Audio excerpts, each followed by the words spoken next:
What's up, guys? Steven Osentoski here of MGoFish, and welcome to another episode of the FishVlog. This is episode 4, and today we're going to be talking about post-Maryland, pre-Wisconsin thoughts. We're talking about injuries, a couple other things. Hopefully this will be a nice and quick one. Maryland game. Michigan wins 35-10. I watched this from a bar in San Francisco, so I didn't have to listen to Glenn Mason calling the game. I heard he was terrible. Michigan's gotten some pretty rough luck with our announcers these past few games. Anyways, it was a weird game. Maryland actually outgained Michigan in yardage as well as time of possession, but it was never really competitive. I mean, Michigan kind of shut it down after going up 28-0 at halftime. Maryland did show some life in the second half, but at that point, Michigan never really was threatened at all. So let's talk about the offense. Put together 5 touchdowns, 305 total yards at 6.2 yards per play. Peters had a quiet, relatively efficient day. He was 9 for 18, which doesn't sound great, 50%. You want to be a little better than that, but a lot of those incompletions were for a good reason. So 9 for 18, 145 yards, 2 touchdowns, and 0 interceptions. A couple things that really stood out well. He was able to extend a play to the sideline. There was a play where he found Higdon for 35 yards just as his safety valve, and it was a really nice job. He was just being very patient, keeping his eyes downfield. He also got nailed on that play, I think by a defensive end or linebacker. He got smoked and got right back up. So show some toughness. That's good to see. The 2 touchdowns themselves were not really that difficult. They were nice calls from Michigan's offense. The one to Gentry was a glorious call where Michigan motioned like 6 times to get a linebacker in single coverage on Gentry with no safety over the top. So that was just a really nice play call. The other one was just a wide open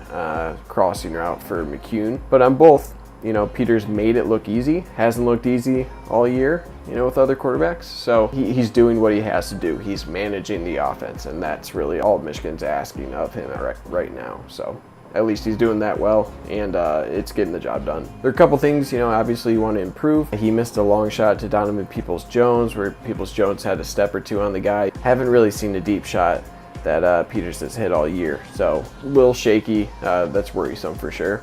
And then there was, I think, a missed screen pass to Evans that might have been a dead play anyways. There's another one where it was a miscommunication with Wheatley. So some of these things are accuracy, some of these things maybe jitters, some of them are just miscommunication. So overall, I think Peters had a solid day. He did plenty to win, and he didn't put the ball in any danger of turnovers. So thumbs up for him.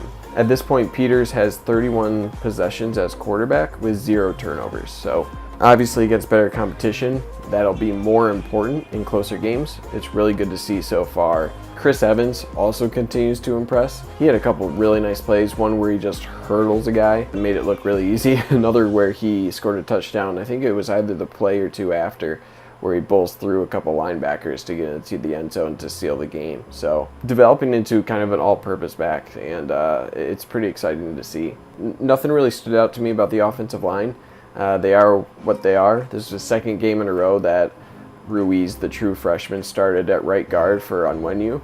He looked pretty good doing it. It looks like he's still a major plus in the run game. Pass game will come along, I'm sure. Overall, the offensive line did okay. There were some pressures. Pass protection is the main thing to look at moving forward. Tight ends continue to be great. Gentry didn't block as well this game, but obviously had a touchdown catch.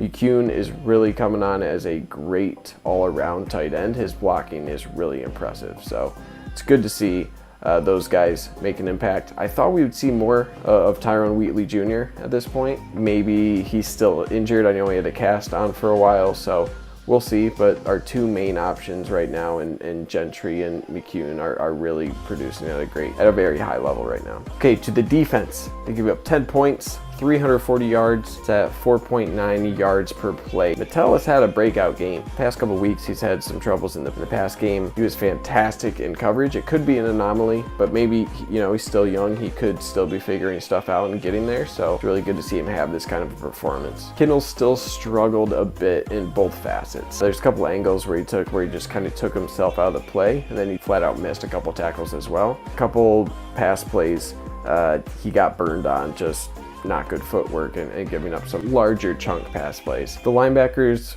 felt pretty quiet again this game. Maryland did start to attack the matchup against McCray. McCray did defend a wheel route really well, but there were a couple runs where Maryland was attacking the edge. Winovich wouldn't set the edge very well. It forces McCray into a situation where he has to make up that gap left open by Winovich with his speed. McCray's not a speedy guy, so that's going to result in a chunk play that the safeties have to stop at 20 yards or so. So overall, the linebackers did well. Hudson, at the Viper position, didn't have an insane amount of tackles for loss this game. He did have a nice pick. Overall, they did fine. Nothing stood out in a bad way. Defensive line, like I said, Winovich was the culprit of a couple big runs we saw in the second half. It was either him rushing upfield too far, not setting an edge, or just getting pushed out altogether. So he wasn't making the running back make a decision whether to go inside or outside. He was essentially clearing the lane. So obviously that's not great. Gary and Hurst continue to be just monsters on the defensive line. I don't even know what to say anymore. They're just, Hurst is a first round talent and Gary's on his way. Two young guys are really impressing on defensive line. Solomon is getting more and more snaps every week. He's really cementing himself kind of as that fourth defensive lineman. Finally, this is the first time we saw Josh Uche make an impact. He's kind of a linebacker, defensive end. I think there was even talk of him being a Viper. He's like an undersized blitzing linebacker, but he is fast. I think he got about 6 snaps against Maryland, 2 of which he just was a force in the pass rush, one of which he pushed the tight end into the quarterback. That resulted in a QB hurry that forced a interception. The other was a screen pass where he just got to the quarterback faster than any man ever should. It was a great play. And finally, the cornerbacks. David Long had a phenomenal day. Lavert Hill was also playing very well until he got injured. Brandon Watson, I don't think even made any plays, but overall the cornerbacks are exceptionally well for how young they are. Overall, the game felt like it was over early, but people still freaked out about the second half. Yes, the defense gave up chunks. You never want to see a defense give up big yards like they did in the second half, but they were up 3 scores the entire game. I get it, you don't want to see that, but when a game's never in question, I feel like that point is kind of moot. All right, let's get to the injuries. Okay, there's a lot of injuries. I'm just going to list them off and what I think they're going to be this upcoming week. Some of this is just information, some of this from what the coaches have said, so I'll go through all the lists here. Tariq Black, hurt early in the year against Air Force, that's his foot. Jim Harbaugh himself said that he is not expected to be back before the regular season is over, so maybe bowl game. I'm expecting him to be out for the season. Nico Collins was hurt against Minnesota. I think it was a leg injury. He was not dressed for this past game. He hasn't been talked about at all, so I assume he's out for the year, but he could just show up. I'm not sure. He was not dressed though, so that's never a good sign, and he hasn't been brought up, so kind of worrisome. Nick Eubanks was hurt against Purdue in that nasty targeting call. He's been practicing with the team in a non-contact jersey, so, I'm going to predict for the rest of the season, there are other tight ends that are currently healthy and producing. There's no need to rush Eubanks. Spate is kind of in the similar position right now. He was hurt against Purdue, obviously had the back issue there. He's practicing without contact right now. I think, again, this is a guy who needs his rest, so no need to rush a guy back into these final 2 or 3 games here that are going to be really rough, so I think they'll keep him out for the rest of the season. Crawford's been weird. He's hurt against Penn State in Minnesota, and it appeared to be a leg, so he's had spotted time in the past 2 weeks. I'm going to say that he's going to play for this game. He was dressed for this past game. I think they're probably keeping him out for precautionary reasons. A big one is Karan Higdon. He was hurt against Maryland. It looked like an ankle injury. A lot of chatter about Karan Higdon. It was Chris Evans who actually said that Karan Higdon was practicing this week, so that's really good news. And Evans said that he's expecting Higdon back for this game.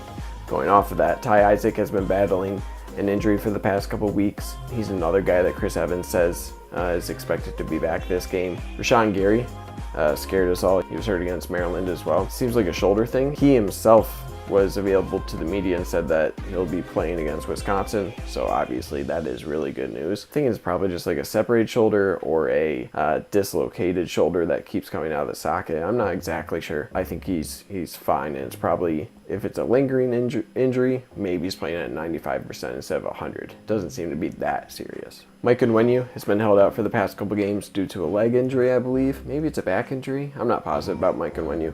You know, I think he's been held out mainly precautionary to ensure that he's healthy for the Wisconsin game. So I think he'll resume that spot at right guard, and I think he'll play for sure against Wisconsin. Finally, Lavert Hill. He has been in concussion protocol since the Maryland game. I think Mike Zordich said that he was still in concussion protocol, so that means he's not practicing. This one I'm really not sure about because concussions have such a weird range. You know, you have Nick Eubanks, who was hurt in the Purdue game with a concussion. He's been gone ever since, so hard to say. I think with the injuries that Wisconsin's facing at the wide receiver position, I think you roll with Brandon Watson and David Long and don't rush Hill. You don't want to rush head injuries, but we'll see. Finally, guys, I'll talk about Wisconsin just briefly here because I'm running out of time. The advanced statistics love Wisconsin. They have them as the number 3 overall team in the S&P Plus advanced metrics. Their defense is the number 1 defense as well. They have a fantastic running back in true freshman Jonathan Taylor. Besides Saquon Barkley,